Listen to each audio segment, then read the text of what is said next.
All right, for all you finale guys who have migrated over to Dorico and are trying to figure out how to create a lead sheet or a chart with general notation that also includes lyrics, this short video is for you. It took me a bit to figure out how to do this, a couple hours actually, just trying out different things to try and understand what the workflow would be for entering in lyrics into an existing chord chart. So I figured out a solution for how to do it that's acceptable and allows my workflow to remain fairly efficient the way I used to be able to do it inside of a finale. So I thought I'd share this out to the community. So to get into it, I'm just going to click on a lead sheet, which is built-in template, give it a name, and show you how I was able to get a chord chart going with lyrics. So start here. The first thing you want to do is enter a single note. Once you get the single note entered, you want to change the note head to a slash. I use oversized slash note heads. Once that's established, well, actually, let's do a different note. That's a C note. So let's do a B note. That way it gets more standard on the slash. And oversize. Okay, so that's getting us halfway there. Now we need to get rid of the stem. So in order to get rid of the stem, we have to go to engrave and then highlight the note and bring up this property window at the bottom. And then this notes and rests section in here. If you scroll over to the right, you'll see that there's a hide stem.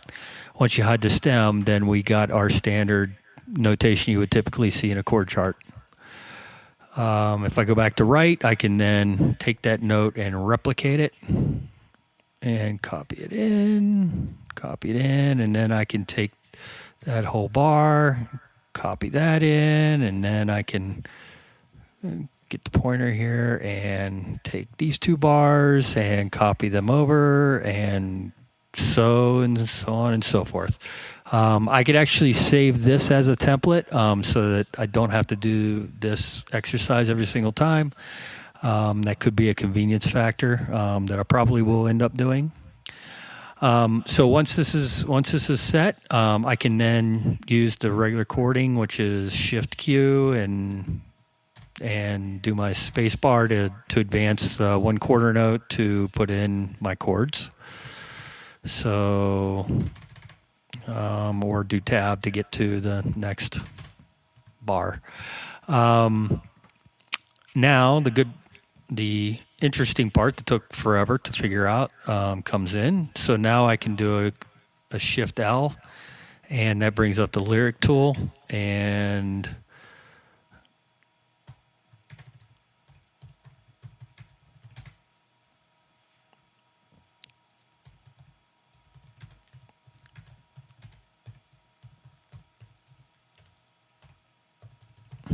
so I'm just using regular space and hyphen when I want to put a hyphen in there. So and you notice that the measures are auto spacing as they should in Dorico to handle the lyrics. So that's all great. However, there are situations where sometimes I have lyrics where the melody of the lyrics are coming in on 8th notes or 16th notes. So being able to fit more than, say, 4 words or 4 syllables within a single bar was problematic until I found a shortcut for being able to support that, and that is using the Shift Alt, holding down Shift and Alt before hitting at the same time as hitting space.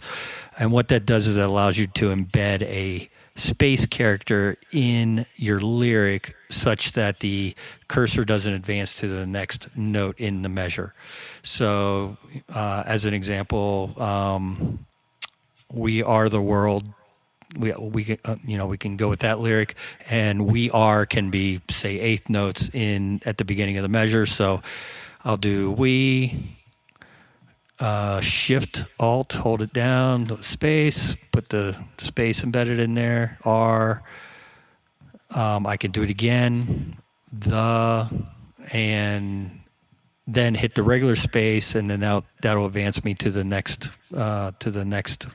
note, which is the next quarter over. And you'll notice that the lyric will self-place itself. I believe the default setting is to center the lyric, so you'll probably have to play with either the defaults or play with how you want to do your actual spacing within engraving. Yeah, this gets me back to a fairly streamlined way of getting chord charts created that also include lyrics in them without having to draw out these specific melodies. So these chord charts typically, the audience for this are typically session players who just want to have a good idea as to where the lyrics are going. Not necessarily have all of the fidelity of the melody that the vocalist is singing. So hopefully this helps somebody out. Took me a bit to get this going, and I'll definitely be referencing this video in the future to refresh my memory next time I need to put together a chord chart.